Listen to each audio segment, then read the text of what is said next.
And I'm now joined on set by Nyakach Member of Parliament Aduma Owuor. His is quite a story. Stay tuned as you'll get to learn. He's a man living in fear. Why is that? We hope to find out in this discussion. Thank you very much, Meshimiwa, for joining us on the show today. We appreciate you taking the time to travel all the way from Kisumu to be here for the show. But first, of course, our condolences, the loss of your parents. I remember we were here doing the show when we learnt of the tragic incident. What has been found out so far in as far as that happened? What do you know about what transpired that night? What transpired is that I know that people who appear to understand the home quite well.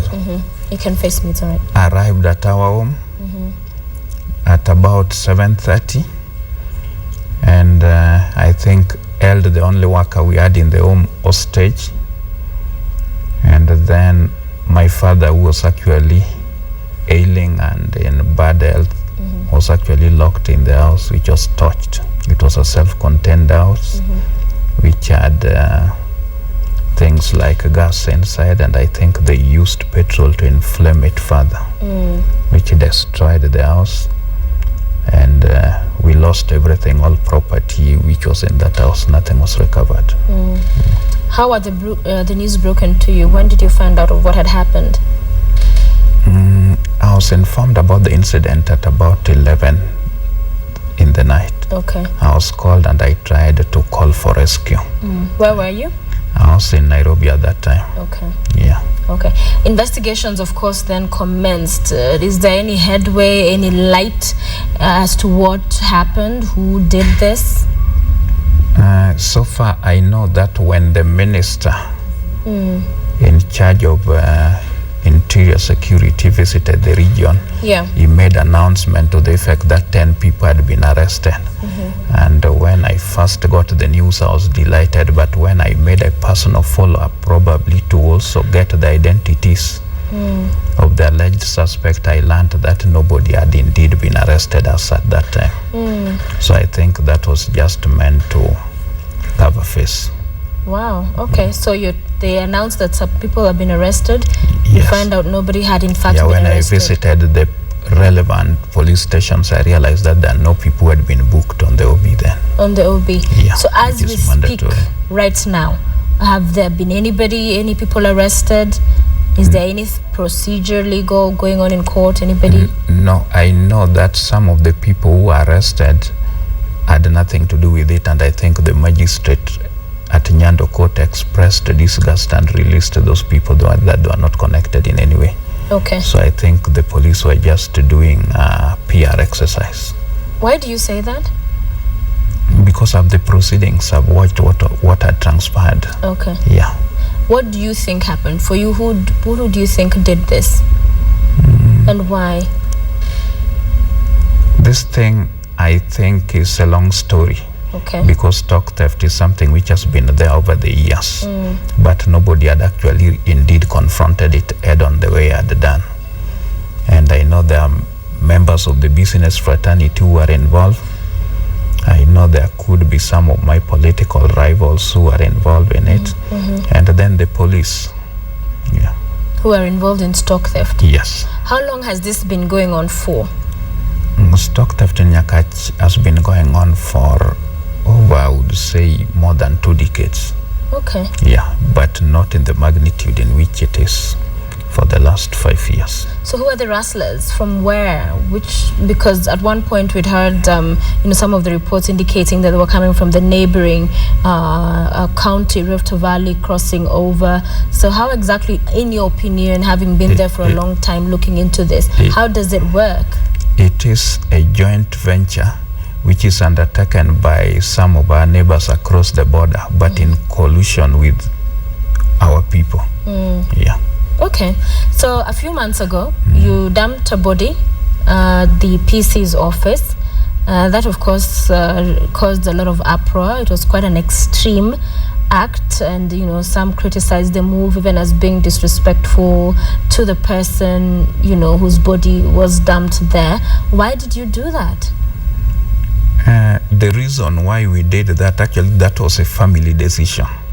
I would not say it was my decision. Like that was the wishes of the family, and the idea was to drive a point on the magnitude of what had been happening in my constituency.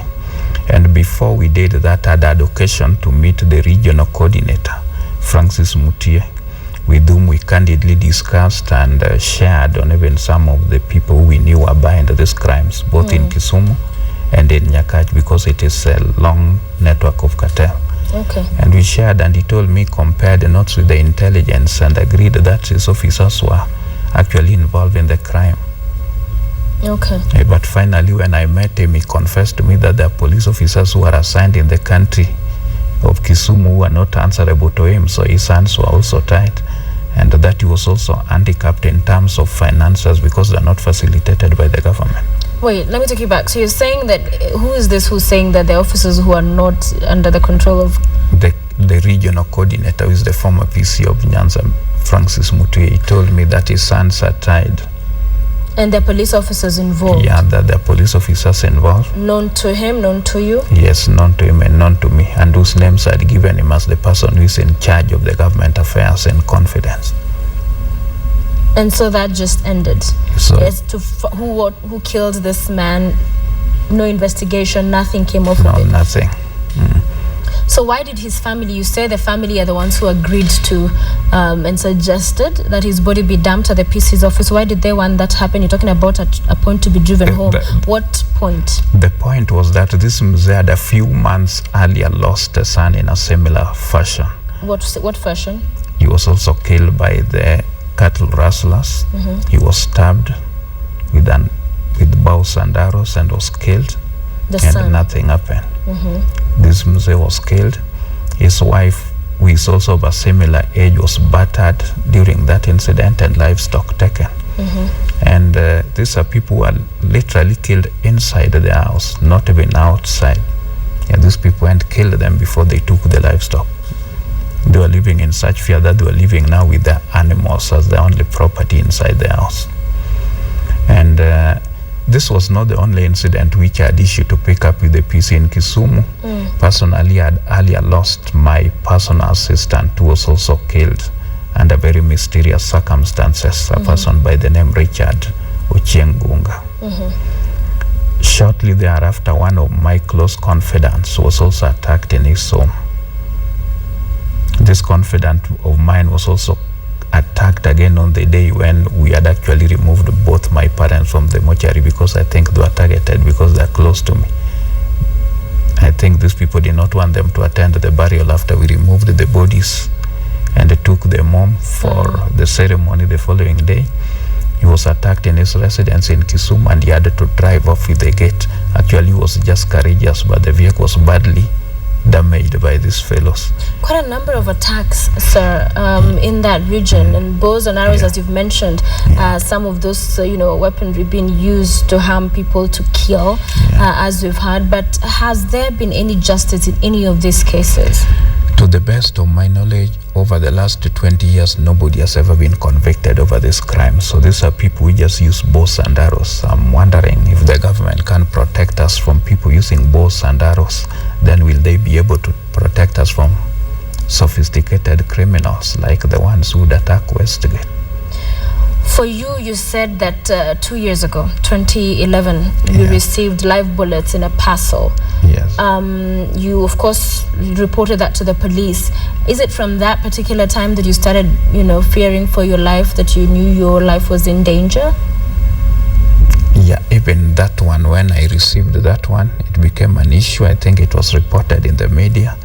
And I think the matter was taken up by the CID headquarters, but to date, nothing. I've never gotten any report on what they established. Nothing ever. And in a report recently, you also said when traveling home, you sometimes in a month will use 20 different vehicles to just hide your identity. Take us through that. That every time when you're going home, it's a serious, just venture in terms of looking into ways of how to hide your identity. You're living in fear. Describe this for us and how it is you go about then your travels in and out of Kisumu. Yeah, I've had to do that because of the threats I've been getting from these people, and I knew that the police were also actually part of this cartel, and these are people who actually have the instrument of violence which they're supposed to use to protect the residents and other Kenyans. So I knew that these are people who could do anything at will. So I've had to camouflage, because most of the times, like when our people are under attack, I've had to move around the constituency to mobilize and to try even to rescue some of this livestock which have been taken away. And if you look at about 90% of the livestock which have been recovered have actually been recovered at the instance of the residents, not at the police. The police have never arrested anybody. They've never recovered livestock. Usually they do it with the support of the residents and the vigilante group. So you travel in a hearse. At times you actually will get into a hearse and use that so that you camouflage, you hide your identity. Yes. It has gotten that bad. It is. Actually, even as we talk now, I'd had to leave home at Kisumu at about 3 a.m. in the morning, because we feared there were possible attacks which were going to be carried out last night. And sometimes when you're also trailing these people, I know I can also be ambushed. I could be their target. And especially because I've no doubt that there's no goodwill on the part of the government to help fight this crime. Even when I lost my father, who I lost under those very sad situations. When my father died, he had just gone home because he had suffered a heart attack 2 months earlier. So he had just been home for the first 1 month awaiting further medication when he was killed. He was still in a weak state. He could not walk 200 meters away on his own. So you're saying there's no will from the government to help end the insecurity? No, there's no goodwill. In fact, instead, it is me who has been subjected to a lot of even intimidation by the government forces. Intimidation? How? How are they intimidating you? Like immediately after my father had been killed, I think a lot of messages were circulated by the police officers within Nyakach and in Kisumu that I was planning a revenge attack. So I thought that was really uncalled for, because we had not even known the possible suspect who committed the offense at my home. But instead it was circulated. I was put under watch, and even when we were removing my parents, I was not able to attend the morgue to go and see. So other than, sometimes just using a hearse to, make your travels around, how else are you making sure you're safe now that you say the police are really not out to help? Do you have security? What else are you doing for that? I've engaged more in prayers, engaging the religious leaders across all the denominations who have actually been very good to me in Nyakach, to engage them to pray for us and to pray for the constituency to be safe. I also try to, when I'm moving, at least I change cars so it is not easy to locate me. But that is quite, it is not, I think, any way anybody would want to live. But you've raised this issue in Parliament. What are some of the ways you're seeking to just draw attention to this situation? Because clearly you and the residents there, and quite a number of killings have taken place. But this situation is still... I've raised the issue in Parliament. Yeah. I've also communicated with the Ministry of Interior and Internal Security. I've raised it with them. I've also raised it with the Parliamentary Committee on Administration and National Security, who I think were quite concerned, but I think the problem, the sabotage, is coming from the government. Like, I know that there are people who do not actually deserve even armed security in my constituency, but they are armed because I think they are being used by the government as proxies. So what is at the heart of this? What is at the heart of all this? You've mentioned cartels, you've mentioned, police involvement, you allege that, but what is really at the heart? Livestock, there's rustling. Why is this situation not being resolved? It's not being resolved because the people who are supposed to help us resolve it share the proceeds. For example, if these guys take 50 bulls and then they say, okay, out of this 50, 15 will be the proceeds of 15 will go to the police officers from between Kisumu and Nyakach. Then you don't expect those people to help you fight this crime, because that even their salary would not be worth that much, because one bull in that region would be in the range of 20 to 30,000. So if somebody would be getting 15, you can see that would be more than any police officer's basic salary. So there's no goodwill, and we know this collusion, and past experience has shown us in the recent past. 2 days ago, this businessman who was killed in Kisumu in broad daylight, and it is alleged he was killed by the police officers who are demanding protection money. So Kisumu is tense as we are talking now. I think tomorrow business might be paralyzed by the business community. About a month ago, there's an educationist of foreign origin who was also killed by police in broad daylight using a police vehicle in police uniform. Some of the police officers are still at large. The government will not want to come out straight and tell you who are these police who are at large. What we know is that sometimes they commit these offenses, and instead of being disciplined, they are posted elsewhere. Finally, sir, our time is up, but I must ask you this. A man living in fear, quite some measures there to keep yourself safe, sometimes even holding meetings at night, 2 a.m., 3 a.m., just to make sure if there are people, seeking out for your life, as you've said, trailing you and all, do not get to know what you're up to. You've raised this issue in Parliament, to the authorities. What next? What now? What will you do next? I'm waiting at a meeting with the Inspector General last week. Okay.